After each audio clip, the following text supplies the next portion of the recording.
하나님의 말씀은 마태복음 5장 5절, 한 절밖에 안 되는데요. 저와 여러분이 다 같이 합독해서 읽겠습니다. 시작. 온유한 자는 복이 있나니 그들이 땅을 기업으로 받을 것이며. 아멘. 오늘은 복이 있는 사람이 됩시다 시리즈 4번째 말씀입니다. 우리가 계속해서 복이 있는 사람이 됩시다 시리즈를 나누고 있는데요.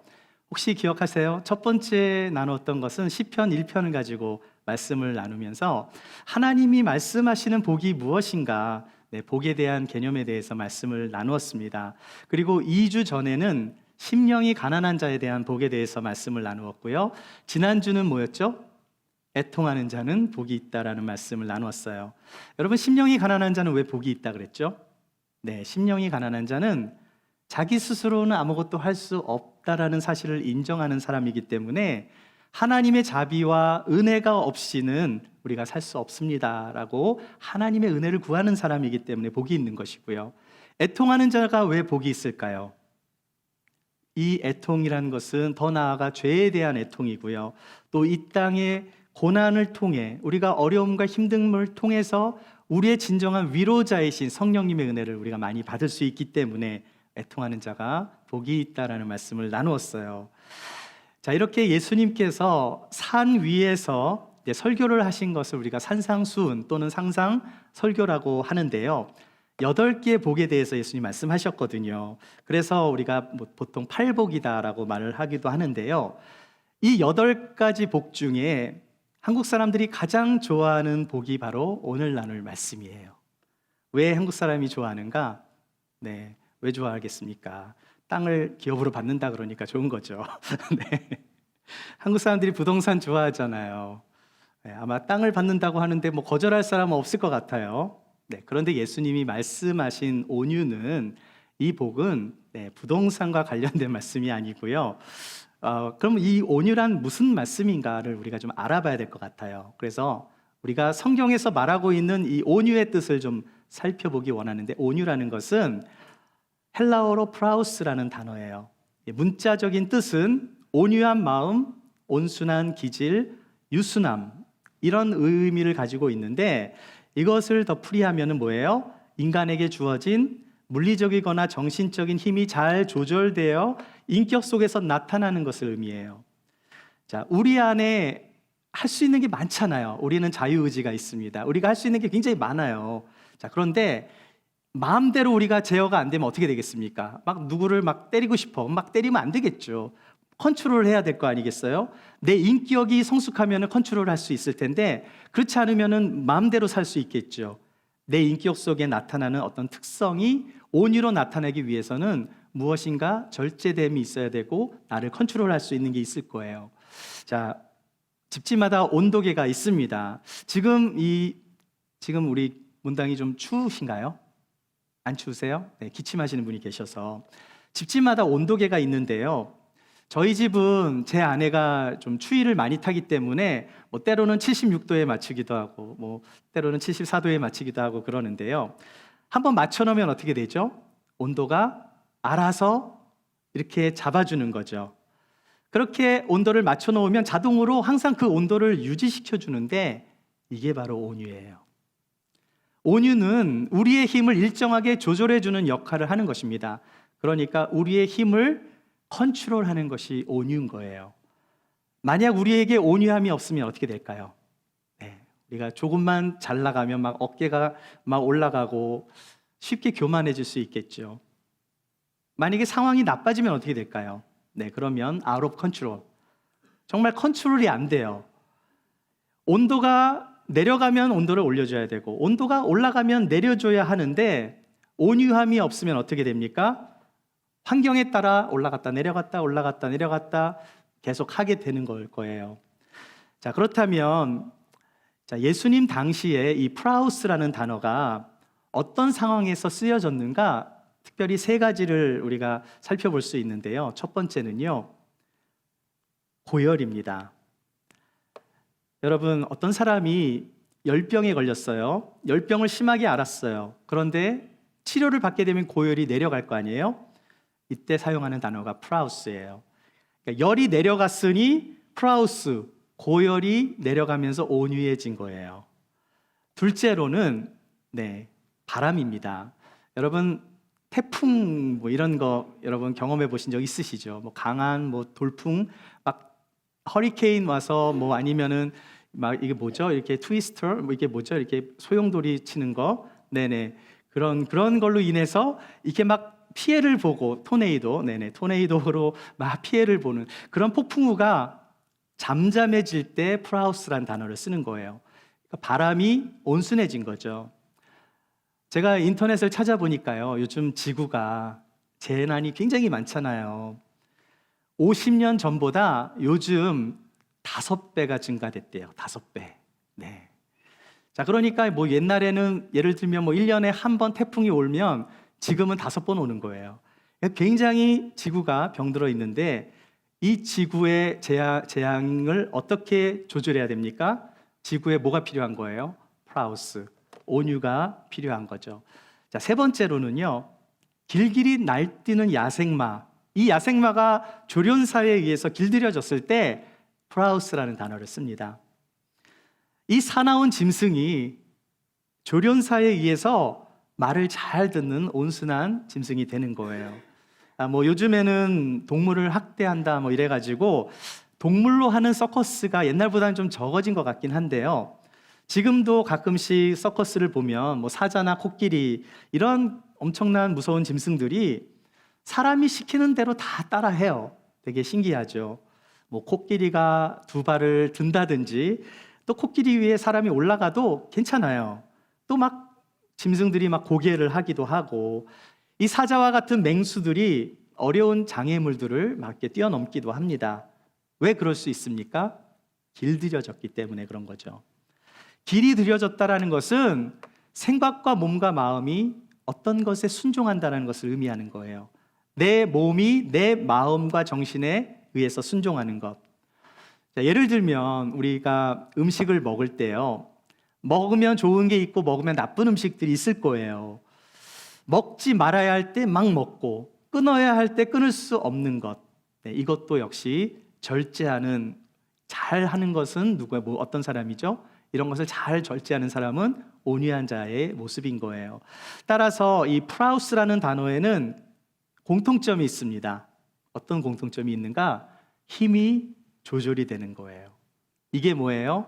온유인 거예요. 다시 말해서 온유란 힘을 컨트롤한 것이다. 자, 그렇다면은 이제는 알겠죠. 온유가 무엇인지. 그렇다면 무엇으로 컨트롤하는가가 중요한 거예요. 무엇으로 컨트롤해야 될까요? 내 힘으로, 내 의지로 컨트롤하는 것이 아니라 하나님의 말씀으로 컨트롤되는 사람을 의미한 거예요. 이것은 액티브가 아니라 패시브입니다.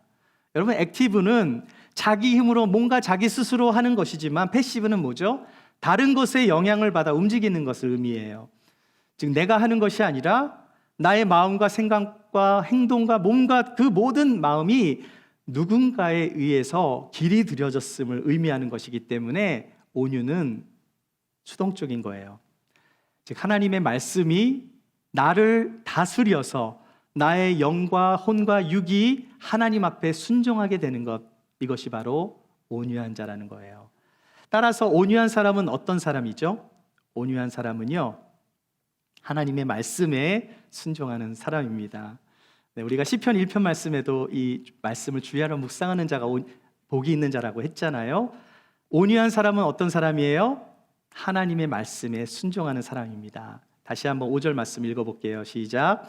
온유한 자는 복이 있나니 그들이 땅을 기업으로 받을 것이며.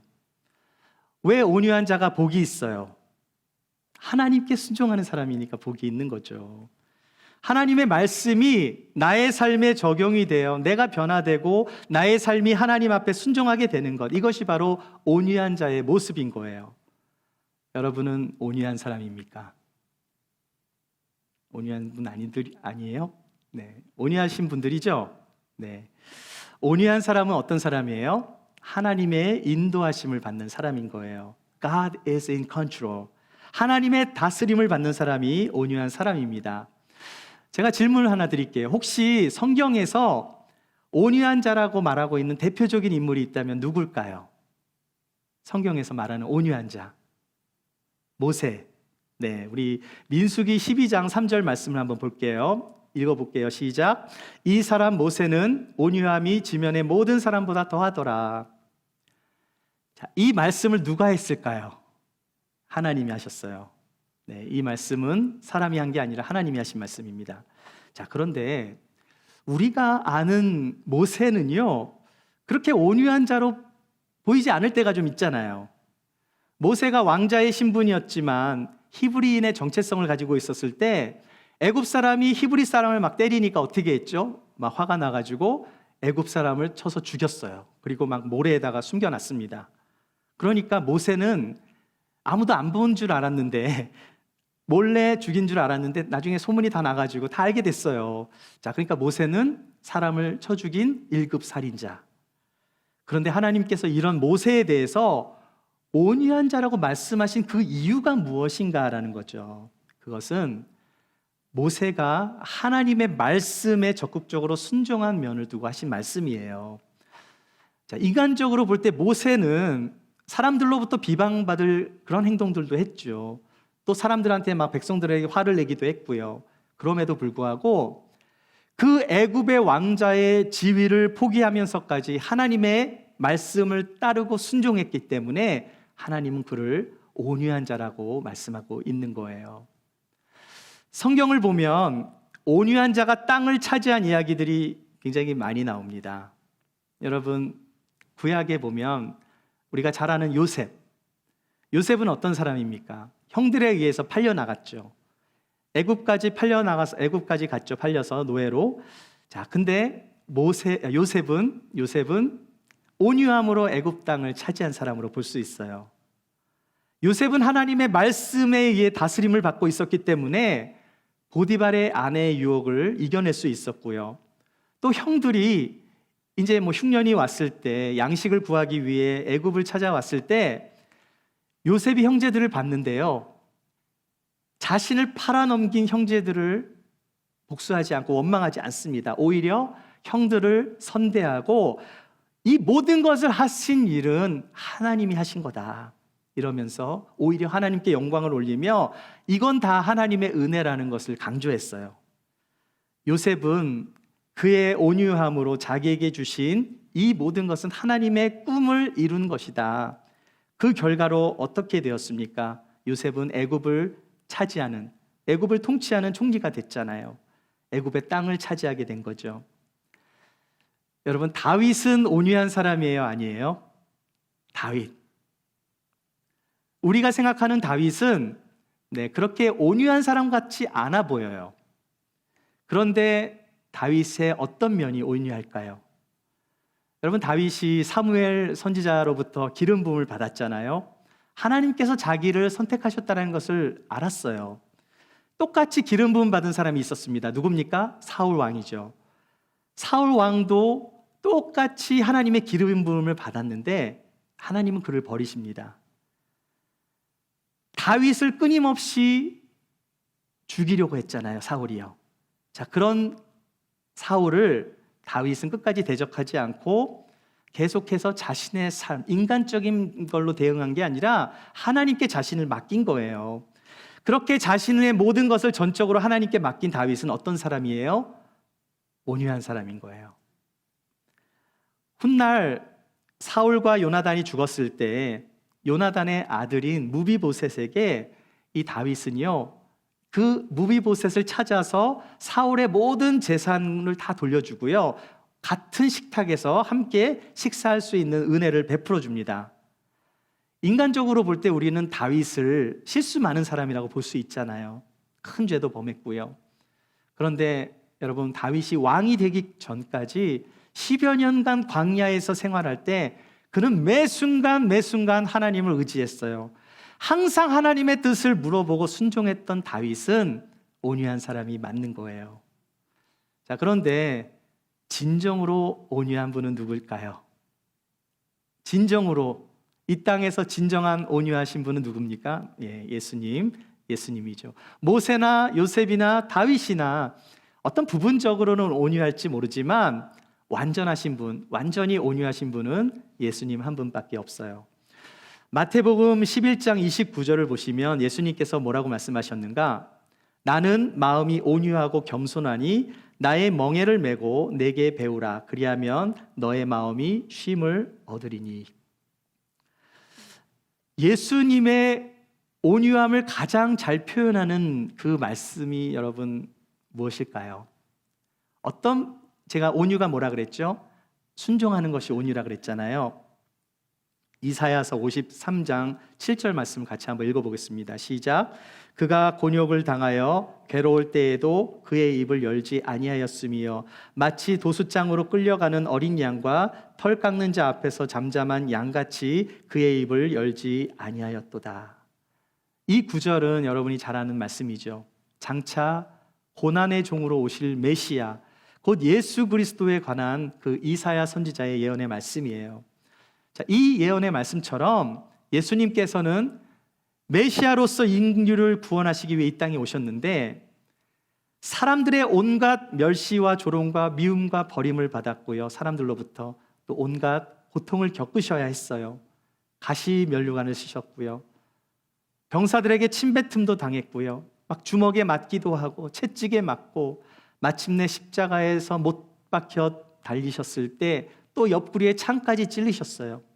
자, 이런 고난을 당하신 예수님은요, 이러한 고난을 당하면서도 예수 그리스도 하나님의 신권을 사용하지 않았어요. 저 같았으면 못했을 것 같거든요. 제가 하나님이기도 하고 사람이기도 한다면 신권을 써서 괴롭히는 사람을 막 물리칠 수도 있었을 것 같은데 예수님은 그러지 않으셨어요. 왜 그렇습니까? 자신의 억울함을 항의하지 않으셨고요. 자신을 치는 사람에게 분노하지 않으셨고 자신에게 고통을 주는 사람들을 저주하지도 않으셨어요. 예수님은 강함으로 세상을 정복하고 그 위에 높임을 받으신 것이 아니라 온유함으로 세상을 정복하고 온유함으로 만물을 그 앞에 무릎 꿇리시고 온유함으로 모든 이들이 순종하며 나아갈 수 있도록 모범이 되어 주신 거예요. 사랑하는 여러분, 이처럼 온유한 사람이 받게 되는 복이 무엇입니까? 복이 있는 사람이 됩시다. 두 번째로 나누고 싶은 것은 온유한 사람은 땅을 기업으로 받는 사람입니다. 다시 한번 말씀 읽어볼게요. 시작. 온유한 자는 복이 있나니 그들이 땅을 기업으로 받을 것이며. 네, 땅을 받는다고 하니까 또 이렇게 잠에서 깨신 분들이 계신데요. 제가 퀴즈 하나 내겠습니다. 여러분, 아프리카 넓은 초원에서 그 초원을 점령하고 있는 동물은 어떤 동물일까요? 아프리카를 점령하고 있는 동물이 누구죠? 네, 사자나 표범일 거라고 생각하는데 그렇지 않아요. 아프리카의 넓은 초원을 점령하고 있는 동물은 사자나 표범 같은 난폭자 같은 육식 동물이 아니라 온순하고 연약한 초식 동물이에요. 아프리카가 넓잖아요. 거기 한번 가보면 사자를 볼 수 있는 확률이 거의 없대요. 네, 하늘의 별따기입니다. 사자를 볼 수 있는 것. 사자를 보려면 어디로 가야 되죠? 동물원에 가야지 볼 수 있는 거예요. 여러분, 사진 한번 보여드릴게요. 네, 초원에 가면 쉽게 볼 수 있는 것들이에요. 이런 동물들은 다 초식 동물이에요. 물론 여기에 사자가 한번 나타나면 갑자기 초토화가 되긴 하지만 그것도 순간입니다. 잠깐 동안 난장판이 되긴 하지만 또 조금 지나면은요, 그 공포의 시간은 길지 않는 거예요. 어느 순간 초원은 다시 온순한 동물들로 가득 채워지는 거예요. 사실 인류의 역사는 전쟁과 정복의 역사였어요. 정복이라는 게 뭐죠? 땅을 빼앗는 거잖아요. 그러니까 땅을 뺏을 힘이 있는 자가 정복을 했습니다. 자, 그러니까 역사적으로 보면 징기스칸이나 알렉산더 대왕 이런 사람들이 막 나라를 정복하고 땅을 차지했었잖아요. 그래서 땅을 차지하는 사람은 온유한 사람이 아니라 힘이 있는 사람이라는 것이 이 땅을 살아가는 인간 세상에 알려진 진리였어요. 자, 그런데 예수님이 뭐라고 말씀하셨죠? 땅을 차지하는 사람은 누구라 그랬어요? 온유한 자라는 거예요. 땅을 차지하는 사람이 가장 강한 사람이라면 그렇다면 누가 강한 사람입니까? 온유한 사람이 강한 사람이 되는 거예요. 온유함은 연약함을 말하는 것이 아닙니다. 힘이 없어서 굽실거리는 것을 보고 우리는 온유하다고 말하지 않아요. 온유함은 힘이 있지만 그 힘을 컨트롤하는 상태인 거예요. 힘이 있다고 있는 대로 그냥 쓰는 것이 아니라 그거는 그냥 폭력이죠. 온유는 분노가 다스리고 있는 삶의 현장이에요. 분노가 다스려지지 않고 그대로 폭발하는 사람을 가지고 온유하다고 말하고 있지 않습니다. 제가 예전에 아프리카 선교사님에 대해 어떤 선교사님에 대해 이야기를 드린 적이 있었는데요. 이 선교사님의 비자가 만료돼서 하루 전날 가족 모두가 비자를 리뉴해야 되니까 나가서 다시 들어오는 그런 상황인데 하루가 남았었거든요, 비자가. 근데 이민국에서 비자가 만료됐다고 불법 체류자로 간주해서 이 가족들을 다 감옥에 보낸 그 이야기를 제가 드린 적이 있는데 기억하십니까? 네. 혹시 기억 못 하시는 분 괜찮아요. 네. 그래야 제가 고맙거든요. 똑같은 설교를 많이 해도 다 처음 듣는 것처럼 들으시면 또 땡큐죠, 뭐. 잘못하는 것 없이 감옥에 갔으니 굉장히 화가 났지만 아마도 자기가 선교사인 걸 알고 그렇게 했다라고 생각을 했던 것 같아요. 하지만 그 행악자와 다투지 않았습니다. 가족들과 함께 그냥 감옥에서 하루를 보낸 거예요. 자, 그런데 그 감옥은 너무나 열악해서 천정도 없는 감옥이었대요. 이 선교사님은 부당한 대우를 받았는데 혈기를 부리지 않았습니다. 이 선교사님이 힘이 약해서 그랬을까요? 네, 약해서 당한 것이 아니라 오히려 강하신 분이에요. 온유한 분이셨어요. 부당한 대우 속에서도 감옥에서 하루를 보냈는데요. 뜻밖의 그 천정도 없는 그 밤하늘에 그 하늘이 굉장히 별도 많고 선교 일을 하면서 얼마나 바쁘셨겠어요. 자녀들과 이야기도 많이 못했죠. 근데 그날 밤 자녀들과 오붓하게 밤하늘의 별들을 보면서 낭만적인 시간을 보내신 거예요. 그리고 그 다음 날 이제 한국의 이민국 이제 뭐죠? 그 뭐라 그러죠? 영사관, 영사관 전화를 해서 영사관이 와가지고 화가 난 거죠. 이 사람은 한국 비자가 익스파이어 되지 않았는데 잘못해서 실수로 그렇게 해버렸으니까요. 한국 그 대사관에 사람이 오니까 그 이민국 사람이 막 부들부들 떨더래요. 그런데 이 선교사님은 이 모든 걸 다 용서해 주셨어요. 그렇게 용서를 베풀었을 때 이민국 사람들이 그 이민국 사람이 어떤 마음이 들었을까요? 고마움을 가졌겠죠. 그래서 그 선교사님이 들어올 때만큼은 굉장히 좋은 대우를 받고 계속해서 아프리카를 왔다 갔다 하는데 불편함이 없었다는 거예요. 하나님은 그 선교사님의 온유함을 들어서서 오히려 그 아프리카 땅을 차지할 수 있는 영적인 땅에 복음이 들어갈 수 있도록 디딤돌로 만들어 주셨다라는 거예요. 예수님은 온유한 사람이 땅을 기업으로 받는다고 말씀하십니다. 자, 우리는 땅의 개념에 대해서 이렇게 생각할 때가 있어요. 예수님께서 여러분, 자, 산 위에서, 산 중턱에서 예수님이 지금 온유한 자는 복이 있다. 많은 팔복에 대해서 이야기하고 있을 때, 자, 이 이야기를 듣고 있었던 사람들의 마음이 어떠했을까 한번 생각해 보세요. 예수님이 온유한 자가 땅을 기업으로 받을 것이다. 이 말씀을 듣고 있었던 사람들이 생각했던 땅은 어떤 땅이었을까?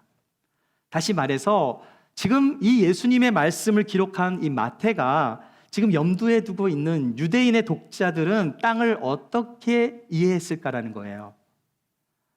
여러분, 유대적 관점에서 땅은요, 언약의 상징입니다. 창세기 12장을 보시면 여호와께서 아브라함을 부르셨을 때 하나님이 하신 말씀이 뭐죠? 내가 너에게 보여줄 땅으로 가라. 땅에 대해서 말씀하세요. 그리고 아브라함이 가나안 땅에 도착했을 때 하나님은 뭐라고 말씀하셨는가? 내가 이 땅을 너의 자손에게 주리라. 땅을 주시리라. 피지컬한 땅이에요, 이 땅은요. 자, 근데 이 땅은 어떤 땅이죠? 하나님의 언약이 담긴 땅이 되는 거예요. 하나님의 언약에서 우리가 살펴볼 때 땅이 굉장히 많이 나와요. 땅이 없이는 하나님의 언약이 성립되지 않습니다. 따라서 이스라엘 사람들에게 있어서 이 땅이라는 것은 하나님의 언약이 되면서 이들에게 매우 각별한 거예요. 왜냐하면 땅은 힘 있는 자가 싸워서 빼앗는 것이 아니라 그 당시에는 그랬죠. 하지만 이스라엘 사람들에게 있어서 이 땅의 개념은 하나님의 언약의 개념이 되는 거예요. 다른 거예요. 그러면서 레위기 말씀을 보시면은요, 네, 토지를 영구히 팔지 말 것은 토지는 다 내 것이다. 하나님이 우주를 만드시고 지구를 만드시고 다 영토를 나눠주셨는데 이 땅이 사실 누구 겁니까? 하나님 거잖아요.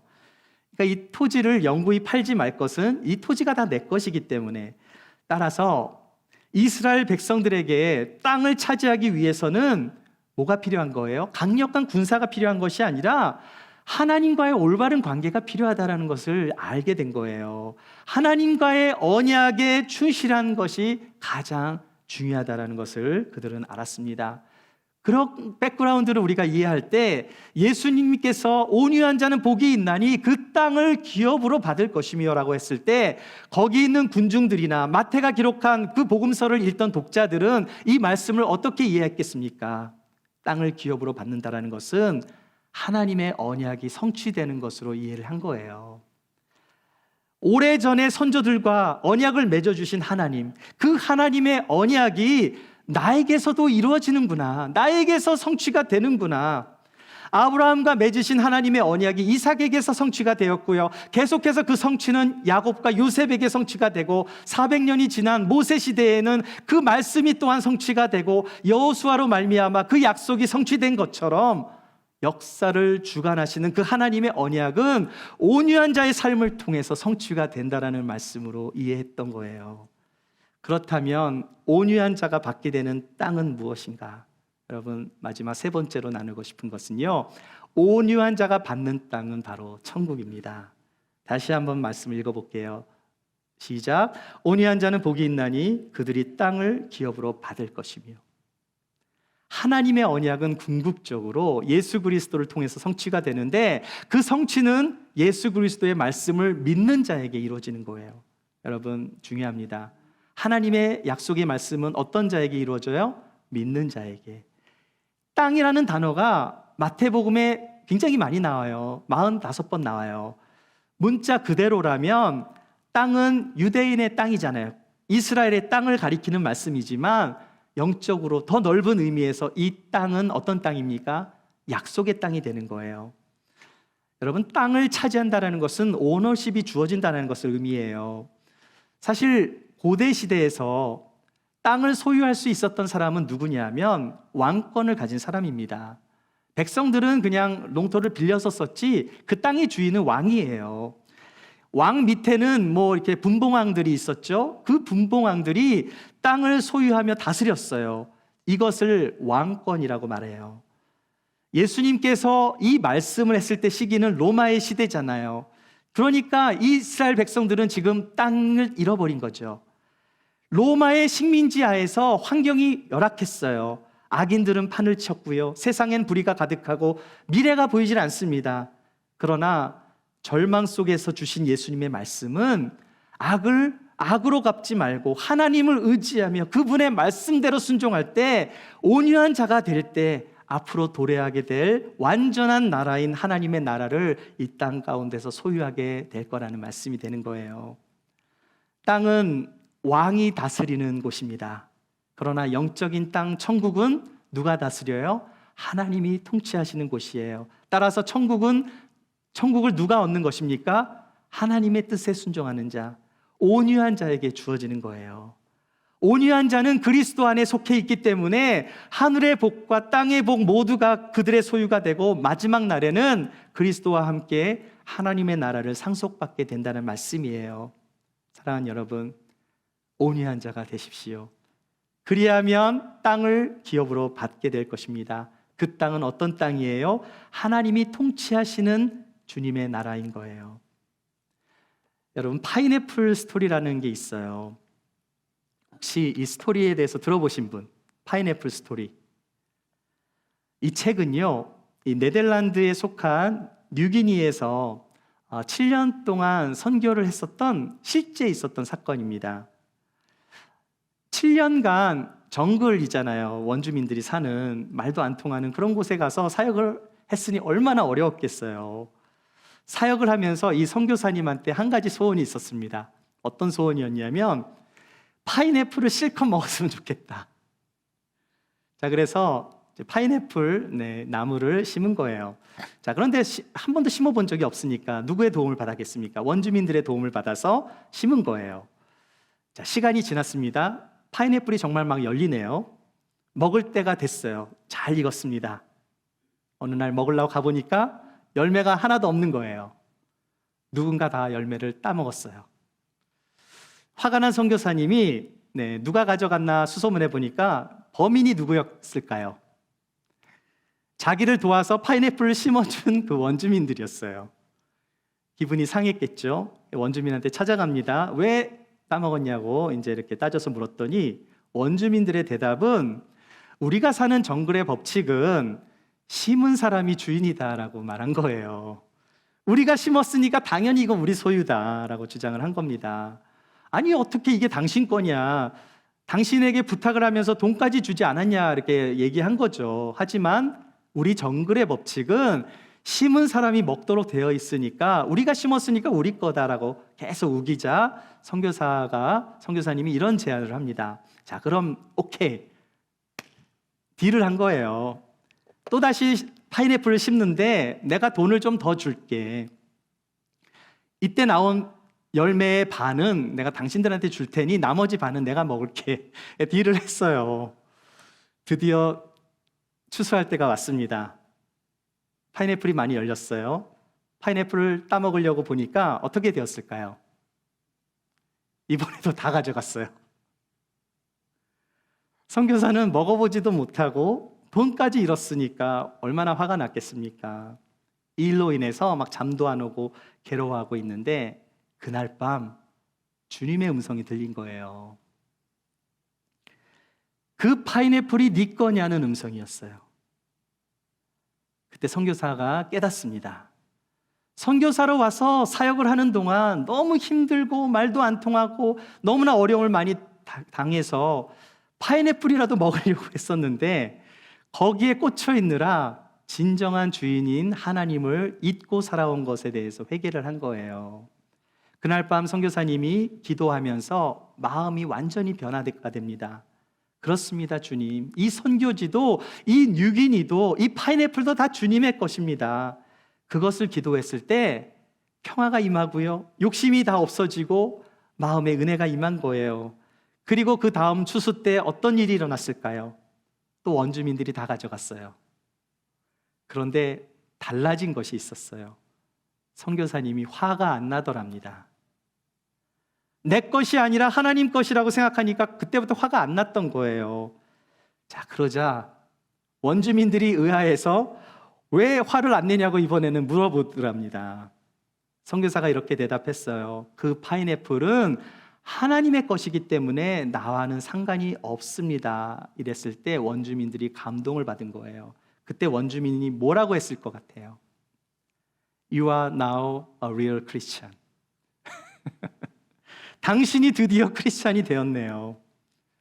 물론 그 이후에도 파인애플을 훔쳐가는 사람들이 있었답니다. 그런데 이상하게도 파인애플을 훔쳐간 사람들에게 뭔가 문제가 하나씩 시작이 됐대요. 한국말에 도둑이 제발 저린다는 말이 있잖아요. 뭔가 훔쳐갔는데 뭔가 이상한 일이 벌어져요. 자기들끼리 이게 혹시 하나님 것을 훔쳐가서 이렇게 된 거 아닐까 하고 생각하면서 그때부터 도둑질이 없어지기 시작했대요. 그 후에 어떻게 되었을까요? 선교사는 자기가 심은 파인애플 열매를 마음대로 먹어도 되고 또 사람들이 안 가져가니까 선교사님도 마음대로 먹고 아주 해피하게 선교 일을 잘 감당할 수 있었다라는 거예요. 이것이 내 것이다라고 했을 때는 전혀 내 것이 되지 못했지만 그러나 이것이 주님 것이라고 인정했을 때 그는 자유하게 되고 그것으로 인해 원주민들의 마음을 산 것뿐만이 아니라 그 땅에 있는 영혼들을 하나님께로 인도하는 영적인 축복을 얻게 되었던 거예요.